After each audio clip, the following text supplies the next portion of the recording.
ചിത്രം ശ്രീജാമൃത അല്ലെ?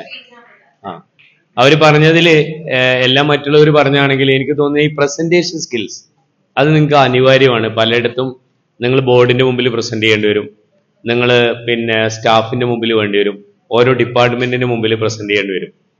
അവിടെ എപ്പോഴും അത് വലിയൊരു സബ്ജക്റ്റ് ആണ്, ഇതുവരെ ആരും പറഞ്ഞിട്ടില്ല. പ്രസന്റേഷൻ സ്കിൽസ് ഇംപ്രൂവ് ചെയ്യാൻ ഏറ്റവും ആത്യന്തികമായി നിങ്ങളുടെ മനസ്സിൽ ഓർമ്മ വരേണ്ട ഒരു അക്രോണിമ് ഞാൻ പറഞ്ഞു തരികയാണ്. That is what is BBC. BBC, beginning, body, conclusion. നിങ്ങൾ എങ്ങനെ തുടങ്ങണം? നിങ്ങളൊരു പ്രസന്റേഷൻ തുടങ്ങുമ്പോൾ നിങ്ങൾ നേരെ പോയി അങ്ങ് തുടങ്ങരുത്. ഒരു ടൈം എടുക്കണം. ഒരു 15 സെക്കൻഡ് നിങ്ങൾ മുമ്പിലിരിക്കുന്ന ആളെ ഒന്ന് കയ്യിലെടുക്കണം. എല്ലാവരും ഒന്ന് നോക്കി ഒരു പുഞ്ചിരിയൊക്കെ കൊടുത്ത് എന്നിട്ടാണ് നിങ്ങൾ തുടങ്ങേണ്ടത്. അല്ല നേരെ പോയി അങ്ങ് സംസാരിക്കരുത്. That is beginning. 15 സെക്കൻഡിനുള്ളിൽ ആളുകളെ കയ്യിലെടുക്കാൻ ശ്രമിക്കണം.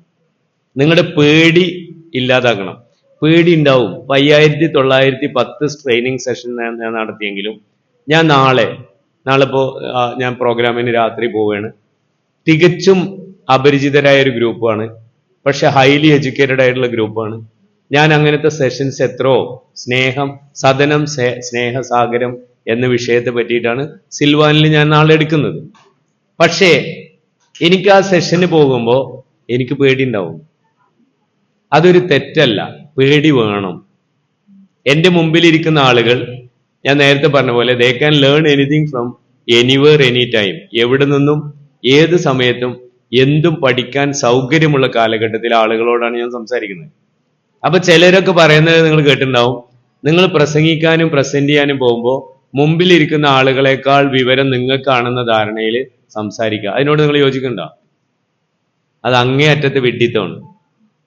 ഞാൻ ഇപ്പൊ നിങ്ങൾക്ക് എനിക്കറിയുന്ന അറിയില്ല എന്ന രീതിയിൽ ഞാൻ സംസാരിക്കുകയാണെങ്കിൽ I must be the biggest fool in the world. ഞാനാവും ഈ ഭൂമിയിലെ ഏറ്റവും വലിയ വിഡ്ഢി. എന്നേക്കാൾ അറിവുള്ളവർ എൻ്റെ മുമ്പിൽ ഇരിക്കുന്നുണ്ട് എന്ന ധാരണയിലൂടെയാണ് ഞാൻ നിങ്ങളോട് സംസാരിക്കേണ്ടത്. അപ്പോ നിങ്ങൾ എന്നോട് സംസാരിക്കുന്നുണ്ട് എന്ന കോമൺ സെൻസ് എനിക്കുണ്ടാവും. കാരണം എനിക്ക് റോഡിലൂടെ ഞാൻ വണ്ടി ഓടിക്കുമ്പോൾ എനിക്ക് റെഡ് സിഗ്നൽ കിട്ടുന്നു, ഗ്രീൻ സിഗ്നൽ കിട്ടുന്നു, യെല്ലോ സിഗ്നൽ കിട്ടുന്നു. റെഡ് സിഗ്നൽ കിട്ടിയാൽ നമ്മൾ എന്താ ചെയ്യുക? വണ്ടി നിർത്തും. യെല്ലോ കിട്ടിയാൽ എന്താ ചെയ്യുക? കൺഫ്യൂഷൻ ആവും, അല്ലെങ്കിൽ പ്രിപ്പയർ ചെയ്യും. ഗ്രീൻ സിഗ്നൽ കിട്ടിയാൽ എന്താ ചെയ്യുക? വണ്ടി ഓടിച്ചു പോകും. ഇത് ഓഡിയൻസ് എനിക്ക് തരുന്നുണ്ട്. ഇപ്പൊ ഞാൻ ഗ്രീൻ സിഗ്നൽ കിട്ടിയോണ്ടാണ് കൂടുതൽ സംസാരിക്കുന്നത്. ഞാൻ തുടങ്ങിയ സമയത്ത് ഈ ഭാഗത്ത് റെഡ് സിഗ്നൽ ആയിരുന്നു, അവര് ഫോണിലായിരുന്നു. അപ്പൊ ഞാനത് മനസ്സിലാക്കണം. കൂടുതൽ ആളുകൾ റെഡ് സിഗ്നൽ തരുന്നുണ്ടെങ്കിൽ ഇടയ്ക്ക് അടുത്തിരിക്കുന്ന ആളെങ്ങനെ നോക്കുന്നുണ്ട്, എന്ത് ഈ ചങ്ങായി പറയണത്, അതാണ് അതിന്റെ അർത്ഥം. ഇങ്ങനെ നോക്കുന്നുണ്ടെങ്കിൽ ബോറാണെന്നാണ് അതിന്റെ അർത്ഥം. അപ്പൊ റെഡ് സിഗ്നലാണ്. അപ്പൊ ഞാൻ ആ വിഷയം മാറ്റണം. യെല്ലോ സിഗ്നൽ വരുമ്പോ അതൊക്കെ ബോധ്യപ്പെട്ടു, അവിടെ ഒരു സംശയമാണ്. ബാക്കിൽ താടി വെച്ച ആള് ഇടയ്ക്കിടയ്ക്ക് എനിക്ക് യെല്ലോ സിഗ്നൽ തരുന്നുണ്ട്. കാരണം അതേ എല്ലാം വാച്ച് ചെയ്യുന്നുണ്ട്. പക്ഷെ ഞാൻ പറയുന്ന ചില കാര്യങ്ങൾക്ക് മുമ്പേക്ക് സംശയമുണ്ട്. ഞാനത് മനസ്സിലാക്കണം. ഗ്രീൻ സിഗ്നല് നോഡ് ചെയ്യുന്നുണ്ടെങ്കിൽ ഓക്കെ കണ്ടിന്യൂ എന്നാണ്. ഈ ബോധ്യമുള്ള കോമൺ സെൻസ് ഉള്ള ആളാവണം ട്രെയിനർ. നിങ്ങൾ അങ്ങനത്തെ ട്രെയിനറായാൽ മതി. വെറുതെ വിളിച്ചു പറഞ്ഞു പോണ ആളല്ല. It's an interaction. മുമ്പിലിരിക്കുന്ന ആൾക്ക് സംസാരിക്കുന്നുണ്ട് എന്ന ബോധ്യമുള്ളവനാണ് മോട്ടിവേഷൻ സ്പീക്കർ. അങ്ങനത്തെ ആളാണ് പ്രസന്റർ. അപ്പൊ അത് മനസ്സിലാക്കി ആ പേടി എന്തുകൊണ്ടാണ് ഉണ്ടാവുന്നത്? സയന്റിഫിക് ആയിട്ട് എന്താ ഉണ്ടാവുക? കാരണം നമ്മുടെ അഡ്രിനാലിന്റെ ഓവർ പമ്പിങ് ആണ്. അഡ്രിനാലിന്റെ ഡ്യൂട്ടി എന്താ? അവിടെ ഒരു പാമ്പുണ്ട്, ആ പാമ്പിന്റെ അടുത്തേക്ക് പോകരുത് എന്ന് ബ്രെയിനിന് ഇൻഫർമേഷൻ കൊടുക്കുന്ന പണിയെടുക്കുന്നത് അഡ്രിനാലിനാണ്. അപ്പൊ ഓഡിയൻസിന് മുമ്പിൽ നമ്മൾ വരുമ്പോൾ ടോപ്പോഫോബിയ അല്ലെങ്കിൽ സ്റ്റേജ് ഫിയർ, നമ്മൾ അഡ്രിനാലിൻ ഓവർ പമ്പ് ചെയ്യുന്നു. ആ ഓവർ പമ്പിങ്ങിനെ 15 സെക്കൻഡ് കൊണ്ട് നമ്മൾ റെഡ്യൂസ് ചെയ്യണം. പറഞ്ഞ മനസ്സിലായല്ലോ? That is what is beginning. Body എന്താണ്? ഇനി നിങ്ങൾ എന്തിനെ കുറിച്ചാണോ സംസാരിക്കുന്നത് അതിൻ്റെ ആ കാര്യങ്ങൾ മുഴുവൻ നടുവിൽ വരണം, മധ്യത്തിൽ വരണം. എന്നിട്ടോ കൺക്ലൂഷൻ.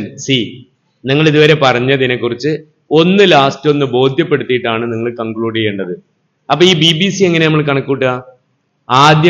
ആദ്യത്തെ ബി, അതായത് ബിഗിനിങ്ങിന് 15%, നിങ്ങൾ 1 മിനിറ്റ് ആണ് സംസാരിക്കുന്നെങ്കിൽ 60ന്റെ 15%. എത്ര വരും?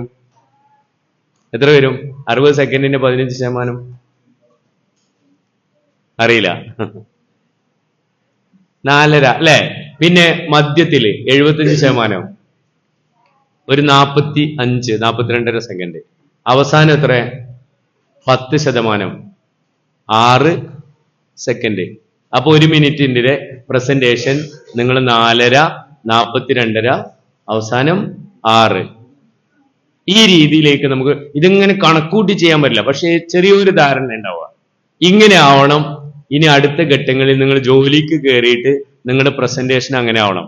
അല്ലാതെ നിങ്ങൾ പോയിട്ട് നിങ്ങൾ എന്താ പറഞ്ഞതെന്ന് നിങ്ങൾക്കും അറിയില്ല, നിങ്ങൾ എന്താ പറഞ്ഞതെന്ന് അവർക്കും മനസ്സിലായിട്ടില്ല, ഓഡിയൻസിനും മനസ്സിലായില്ല, മാനേജ്മെന്റിനും മനസ്സിലായിട്ടില്ല.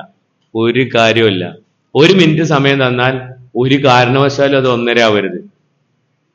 1 മിനിറ്റ് സമയം തന്നാൽ അത് 30 സെക്കൻഡും ആവരുത്. അങ്ങനെ പ്രസന്റ് ചെയ്യുന്ന ആളുകളായി നിങ്ങൾ മാറണം. അപ്പൊ അതിന് BBC കുറിച്ച് നിങ്ങളെ എപ്പോഴും ഓർമ്മയുണ്ടാവണം. കുറച്ചൊക്കെ മനസ്സിലായി എന്ന് മനസ്സിലാവും, ചിലതൊന്നും മനസ്സിലായിട്ടില്ല എന്ന് മനസ്സിലാവും. Thank you.